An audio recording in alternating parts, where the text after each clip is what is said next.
বাবাজি ভাই, আল্লাহর নবী দো জাহানের বাদশা নবী মুহাম্মদুর রাসূলুল্লাহ কোথায় পৌঁছালেন? কোথায়? মসজিদে আকসা, যে মসজিদকে নিয়ে ঝামেলা চলছে। ইহুদি সম্প্রদায়ের লোকেরা আমার নবীর জামা নাও ইসলামের শত্রু ছিল। ইসলামের সবচাইতে বড় শত্রু হলো ইহুদি। ইহুদি সম্প্রদায়ের লোকেরা আমার নবীর জামানো ইসলামকে তারা খুব মিটানোর চেষ্টা করেছিল, কিন্তু মিটাতে পারে নাই। ইসলাম নবীর জামানায় ছিল, এখনো আছে, কাল কিয়ামতের সকাল পর্যন্ত থাকবে, কিন্তু ইসলামকে এই বিশ্ব থেকে মিটাতে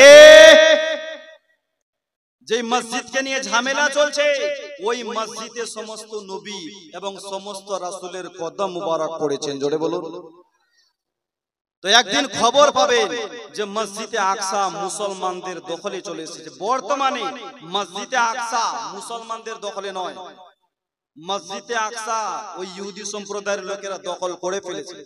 মসজিদে আকসার চতুর্দিকে ইসরায়েলি ঝান্ডা, ইহুদিদের ঝান্ডা লাগা আছে। মসজিদে আকসা এখন ওদের দখলে আছে, মুসলমানদের দখলে নয়, ওরা দখল করে নিয়েছে। মসজিদে আকসার পাশে, মসজিদে আকসার ভিতরে কোন নওজওয়ানকে নামাজ পড়তে দেয় না, শুধু 60 বছর 65 বছরের বুড়াগুলোকে ঢুকতে দেয়, কোন জওয়ানকে যেতে দেয় না। তো মুসলমান বাবাজি ভাই, আল্লাহর কাছে দোয়া করবেন রব্বুল আলামিন যেন ফিলিস্তিনের মুসলমানদেরকে হেফাজত করেন, পড়ুন আমিন। আরো জোরে বলেন আমিন। এই মুসলমান ইসলামের খাতিরে, ইসলামের জন্য প্রয়োজনে জান নিতেও পারে এবং ইসলামের জন্য মুসলমান জান দিতেও পারে। জোরে বলুন। কে হার মানেনি মানবো না গোবো, আল্লাহ মদের ভরসা, করবো লড়বো জিতবো মোরা, লাব্বাইকাল আকসা। জোরে বলুন। হার মানেনি মানবো না গোবো, আল্লাহ মদের ভরসা, করবো লড়বো জিতবো মোরা, লাব্বাইকাল আকসা, লাব্বাইকাল আকসা, লাব্বাইকাল আকসা। তোল ধ্বনি একই সাথে লাব্বাইকাল আকসা। জোরে বলুন। বিশ্বের কোন শক্তিকে মোরা করি না কোন ভয়, সকল বাধা ছিন্ন করে আনবই বিজয়। দেখে রেছে এখনো আছে এ যুগের আবাবিল, কে বিশ্বের কোন শক্তিকে মোরা করি না কোন ভয়, সকল বাধা ছিন্ন করে আনবই বিজয়। দেখে রেছে এখনো আছে এ যুগের আবাবিল, দেখে রেছে এখনো আছে এ যুগের আবাবিল। হবে হবে যুদ্ধে যোগী আমার ফিলিস্তিন, আমার ফিলিস্তিন, আমার ফিলিস্তিন। জোরে বলুন, মোহাব্বতে বলুন। আপনারা শুনেছেন আবরাহা বাদশা কাবাকে ভাঙার জন্য এসেছিল, রব্বুল আলামিন আবাবিল পাখিকে পাঠিয়েছিলেন। ওই আবাবিল পাখি শেষ হয়ে যায় না, এখনো আবাবিল পাখি আছে। তাই কবি বলছেন, বিশ্বের কোন শক্তিকে মোরা করি না কোন ভয়, সকল বাধা ছিন্ন করে আনবই বিজয়। দেখে রেছে এখনো আছে এ যুগের আবাবিল, হবে হবে যুদ্ধে যোগী আমার ফিলিস্তিন, আমার ফিলিস্তিন, আমার ফিলিস্তিন।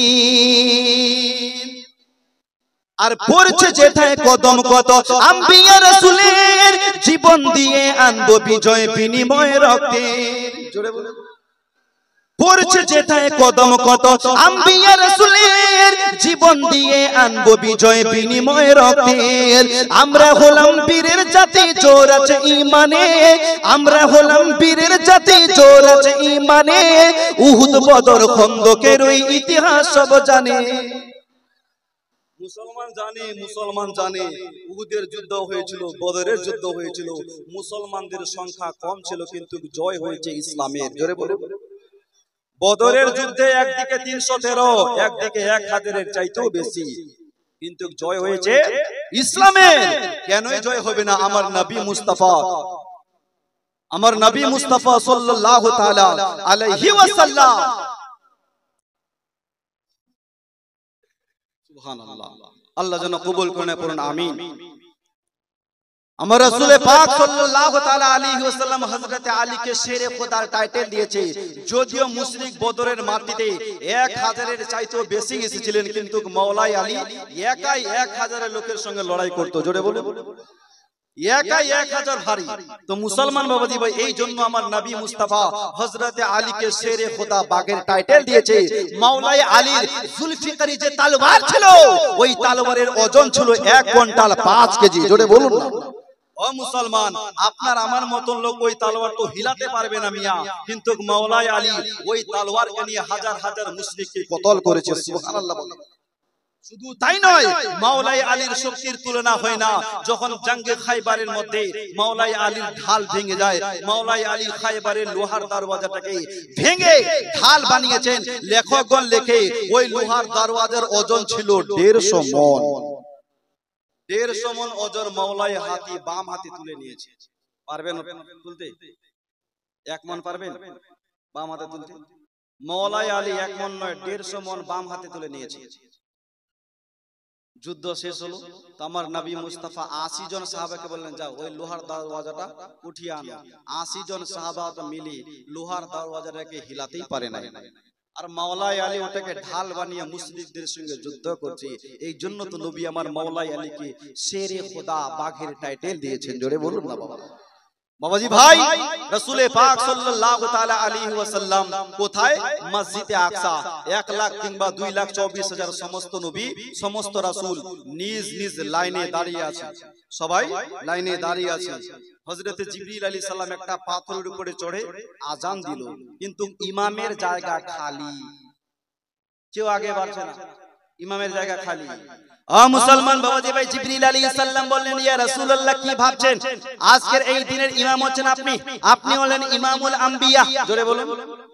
ইয়া রাসূলুল্লাহ, আপনি নামাজটা পড়ান। হযরতে জিবরিল আলাইহিস সালামের কথা শুনে আমার নবী মুস্তাফা ওই দিনের ইমামতি করলো, নামাজ পড়ালো। নামাজ পড়ার পর কবি বলছেন, কে নামাজে আকসা মে জব পড়ায়ে তো আম্বিয়া और रसूल ये बोले, नमाज हो तो नमाज ऐसी, इमाम हो तो इमाम ऐसा। আরে যেখানে মুয়াজ্জিন হযরতে জিবরিল আলাইহিস সালাম, সেখানকার ইমাম আমার নবী মুস্তাফা। জোরে বলুন। আমার নবী ইমামুল আম্বিয়া কেন বলে? যে আম্বিয়া গণের আমার নবী ইমাম। ও মুসলমান বাবাজি ভাই, বিশ্ব নবী দো জাহানের বাদশা নামাজ পড়ালো। নামাজের পর সমস্ত নবী ও রাসূলগণ একটু একটু করে বক্তব্য রাখলেন। ওই জালসার প্রধান বক্তা ছিল আমার নবী মুস্তাফা, বিশ্ব নবী দো জাহানের বাদশা। শেষের সময় আমার নবী মুস্তাফা কিছুক্ষণ বক্তব্য রাখলেন। এইবারে আমার নবী মুস্তাফা মসজিদে আকসা থেকে আকাশের দিকে যাবেন। বাবা, আমার নবী মুস্তাফা এইবারে বোরাকের উপরে চাপতে যাবেন।